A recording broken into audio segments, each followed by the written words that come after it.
கிறிஸ்துவுக்குள் அன்பானவர்களே, ஆண்டவரும் ரட்சகருமாகிய இயேசு கிறிஸ்துவின் நேற்று என்ப நாமத்தில் அன்பின் வாழ்த்துக்கள். இந்த வாரத்திலும் நாங்கள் தொடர்ச்சியாக உடன்படிக்கையை குறித்து நாங்கள் தியானிக்க போகிறோம். உடன்படிக்கை, ஆண்டவராக இயேசு கிறிஸ்து இந்த உலகத்தில் உடன்படிக்கையை குறித்து மிகவும் கவனமாக இருக்கிறார். தேவனாகிய கர்த்தர் முதலில் பண்ணின உடன்படிக்கையை குறித்து தான் நாங்கள் தியானிக்க போகிறோம்.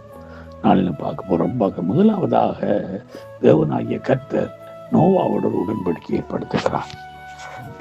நோவாவோட உடன்படிக்கை ஏற்படுத்துகிறார் என்று சொன்னால் 6வது அதிகாரம், ஆதியாகமம் 6ஆம் அதிகாரம் 6ஆம் வசனம் சொல்கிறது, தாம் பூமியிலே மனுஷனை உண்டாக்குவதற்காக கர்த்தர் மனஸ்தாபப்பட்டார், அது அவர் இதயத்துக்கு விசனமாய் இருந்தது. பாருங்க பிரியமானவர்களே, மனுஷனை அவருடைய சாயல் அவருடைய ரூபத்தில் உண்டாக்கி இந்த பூமி வானம் எல்லாவற்றையும் உண்டாக்கி அவனை ஆண்டு கொள்ளும்படி அதிகாரம் கொடுத்த ஆண்டவர் மனுஷனை பூமியிலே உண்டாக்கினதுக்காக மனஸ்தாபப்படுகிறார், விசனப்படுகிறார்.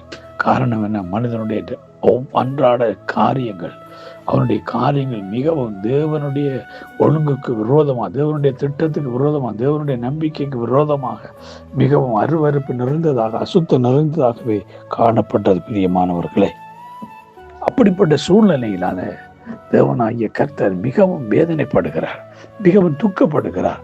அது நிமித்தமாக பார்க்கிறோம், ஆண்டவர் அந்த பூமியை ஜலப்பிரவாகத்தால் அழிக்கிறதுக்கு திட்டமிடுகிறார். அந்த நேரத்தில் தான் நோவாவுக்கு தயவு கிடைக்கிறது. அல்லேலூயா. 8ஆம் வசனம் சொல்கிறது, நோவாவுக்கோ கர்த்தருடைய கண்களில் கிருபை கிடைத்தது. அவனுக்கு கிருபை கிடைத்தது நிமித்தமாய் கர்த்தர் அவனுக்கு ஒரு உடன்படிக்கை ஏற்படுத்துகிறார். 18வது வசனத்திலே அங்கு தெளிவாக ஒரு காரியத்தை நாங்கள் பார்க்கக்கூடியதாக இருக்கிறது. ஆனாலும் உன்னுடனே என் உடன்படிக்கையை ஏற்படுத்துவேன், நீ உன் குமாரரும் உன் மனைவியும் உன் குமாரரின் மனைவிகளும் பேழைக்குள் பிரவேசிங்கள். பாருங்க, ஆண்டவர் இந்த பூமியை அழிக்க போகிறார். அவர் அதுக்குரிய காரியங்கள் எல்லாவற்றையும் செயல்படுத்திட்டு நோவாவையும் அவனுடைய பிள்ளைகளையும் அவனுடைய பிள்ளைகளின் மனைவிகளையும் நோவாவின் மனைவியையும் 8 பேரையும் அங்கே என்ன நடக்குது? வேதம் சொல்லுகிறபடி அவர்களை பேழைக்குள் கர்த்தர் அழைக்கிறார். அவனை பேழைக்குள் அவனை உள்ளே எடுத்து அவனோட பண்ணின உடன்படிக்கை நோவாவினுடைய குடும்பத்தை கர்த்தர் காப்பாற்றுகிறார். பிரியமான தேவனுடைய பிள்ளைகளே, அந்த மத்தேயு 24வது அதிகாரம் சொல்லுகிறது, மோசேயினுடைய காலத்தில் நடந்தது போல 24ஆம் அதிகாரம் 37வது வசனத்திலிருந்து சொல்லப்படுது, நோவாவின் காலத்தில் எப்படி நடந்ததோ அப்படியே மனுஷகுமாரன் வரும் காலத்தில் நடக்கும். எப்படி ஜலப்பிரவாகத்துக்கு முன்னலான காலத்தில் நோவா பேழைக்குள் பிரவேசிக்கும் நாள் வரைக்கும் ஜனங்கள் புசித்து குடித்து பெண் கொடுத்தார்கள். ஜலப்பிரவாகம் வந்தபோது அனைவரையும் வாரிக்கொண்டு போக மட்டும் உணராதிருந்தார்கள். மனுஷகுமாரன் வருங்காலத்திலும் இப்படித்தான் நடக்கும், உணர்வற்ற.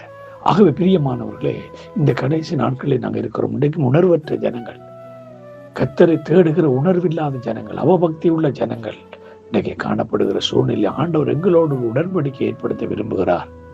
நாங்கள் அவருடைய பேழைக்குள் பிரவேசிக்க தகுதியானவர்களாக இருக்க வேண்டும். அவருடைய பேழை ஆகிய இயேசு கிறிஸ்து இன்னும் அந்த பேழைக்குள் பிரவேசிக்கிறதுக்கு தயாரானவர்களாக, ஆயத்தமாக்கப்பட்டவர்களாக, கீழ்ப்படி உள்ளவர்களாக நாம் இருக்க வேண்டும். 2 பேர் 3:5 சொல்லுகிறது, அவபக்தி உள்ளவர்கள் அனைவர் மேலும் என அங்கு அவபக்தி உள்ளவர்கள் அனைவர் மேலும் அங்கே தேவனுடைய நீதி வெளிப்பட்டது. இன்றைக்கு நம்முடைய வாழ்க்கையில நம்ம அவபக்தி உள்ளவர்களாக இருக்கிறோமா, பக்தி உள்ளவர்களாக இருக்கிறோமா? ஆண்டவராக இயேசு என பேழைக்குள் பிரவேசிக்க தகுதியானவர்களாய் அவரோடு உடன்படிக்கை பண்ணிக்கொள்வோம். கர்த்தர் தாம் ஒவ்வொருவரையும் ஆசீர்வதித்து நடத்துவார். God bless you.